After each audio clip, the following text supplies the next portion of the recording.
Υπάρχουν ιεράρχες που ζουν μόνο με το μισθό τους. Μοιράζουν τα έσοδα των Μητροπόλεων τους σε ανθρώπους που τα έχουν πραγματικά ανάγκη. Αρνούνται την περιουσία και την πολυτέλεια.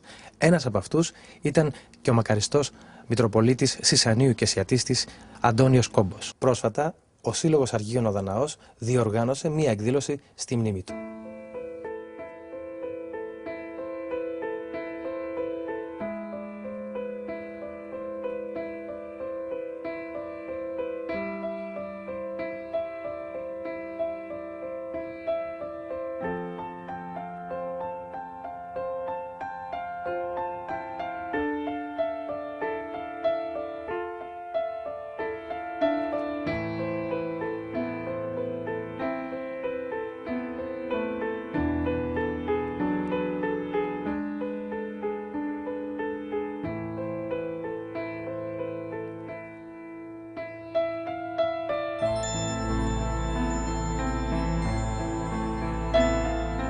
Ο μακαριστός Μητροπολίτης Σισανίου και Σιατίστης Αντώνιος Κόμπος ήταν απόφοιτος της Μαρασλίου Παιδαγωγικής Ακαδημίας Αθηνών και της Θεολογικής Σχολής του Πανεπιστημίου Αθηνών.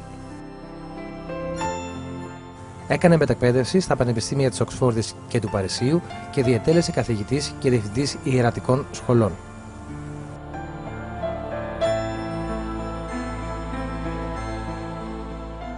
Στις 23 Μαΐου του 1974 εξελέγει Μητροπολίτης της Ιεράς Μητροπόλεως Σισανίου και Σιατίστης. Πόσα χρόνια έχετε εδώ? Το 1974. Το 1974. Από ό,τι ξέρω, ο κόσμος σας έχει ζητήσει να πάτε σε άλλες Μητροπόλεις. Με ζήτησε ο λαός το 1989 απεβίωσε ο Μητροπολίτης Λαρίσης. Και τότε ο λαός με παρακάλεσε να δεχθώ και δεν δέχθη. Καστοριάδο και Κοζάνη που έκανε το ποτήρι από 2 φορές, με ζήτησε ο λαός, αλλά δεν έφυγα. Δεν θέλετε να φύγετε από εδώ? Δεν είναι σωστό να φύγει. Δεν θέλετε να αφήσω το πίμνιο? Θα έλεγε ο κόσμος, φεύγω από την πράσινη μεγάλη για λεπτά. Και εγώ δεν παίρνω, και εκεί δεν θα έπαιρνα λεπτά, αλλά γιατί να σκανδαλίσει ο κόσμος. Δεν έφυγα. Βλέπω ότι και ξέρω ότι φοράτε απλά άμφια, ζείτε απλά. Γιατί δεν θέλετε να διαφέρετε από τους απλούς ιερείς? Καλά είναι και αυτά που έχουμε. Καλά είναι. Καλά είναι και αυτά που έχετε, λέτε. Καλά είναι. Σας αρκούν? Ναι. Έχω και μια αυτοκίνητη μέσα που τη φέρανε χωρίς να με ρωτήσουν, πιλάρισα και την έδωσα στη Μητρόπολη. Τη χαρίσατε, σας τη φέρανε δώρο και εσείς τη χαρίσατε στη Μητρόπολη, Ναι, ναι. Τη φέρανε χωρίς να με ρωτήσουν και την άφησα στη Μητρόπολη. Από ό,τι ξέρω ούτε αυτοκίνητο έχετε εσείς. Αυτοκίνητο δεν έχουμε. Με εξυπηρετεί ο στρατός.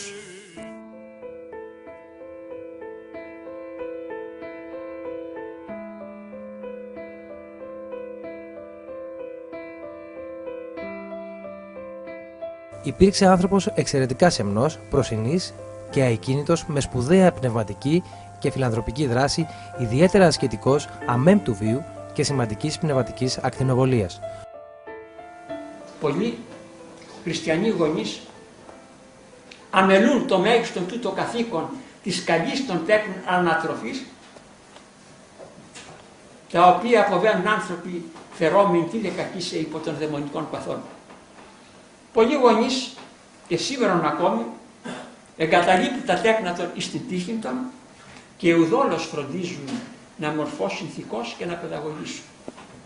Πολλοί γονείς, ιδίως κατά τους καθημάς χρόνους, εργάζονται μόνο προς απόκτηση περιουσίας ή και προσπαθούν και τα τέκνα των να αγαπούν πρώτον τα χρήματα, ως ο Ρωμαίος Φλαμίνος, ο οποίος εισήγαγε την ολέθρον αυτήν διδασκαλία.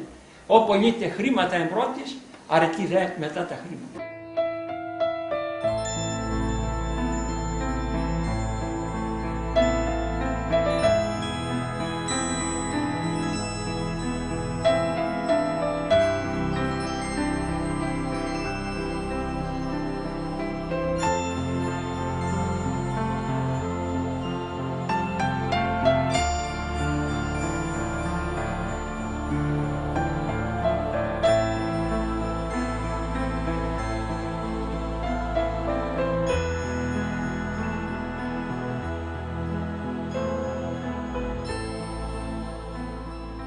Ο δίκαιος κριτής, εν δικαιοσύνη και ευθύτητη, θα ανταμείψει τους αγαθούς και εναρέτους χριστιανούς οι οποίοι οι γονείς σαν γενναίος στον ιερόν αγώνα της αρετής και του καθήκοντος και θα τιμωρήσει αυστηρός, αμιλήκτος και αδυσοπίτος τους αδίκους και αμαρτωλούς και ψευδονίμους χριστιανούς, οι οποίοι εθυσίασαν εις το εγώ των παν καθήκων.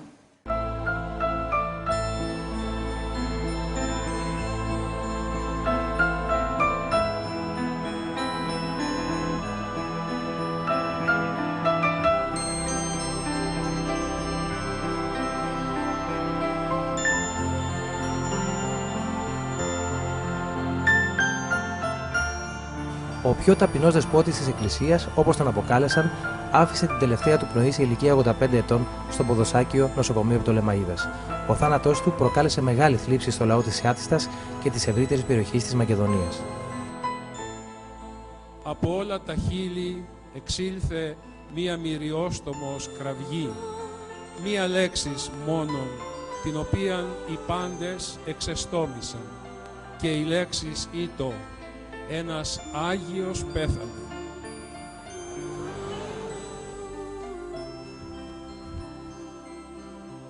Είναι πολύ τιμητικό για όλους εσάς που αναγνωρίσατε στο πρόσωπο αυτού του ταπεινού ιεράρχου, ο οποίος δεν είχε εξωτερική περιβολή ούτε προβολή κοινωνική, ενός ανθρώπου ο οποίος έζησε κατά το λάθεβιό σας, ενός ανθρώπου που υπηρέτησε πιστά το Θεό, την Εκκλησία και το λαό του Θεού. Είναι πολύ τιμητικό για όλους εσάς σε μια τέτοια περίοδο όπου όλα κρυμνίζονται, εσείς να αναγνωρίζετε στο πρόσωπο του πατέρα σας που έφυγε από αυτή τη ζωή την ιδιότητα του Αγίου.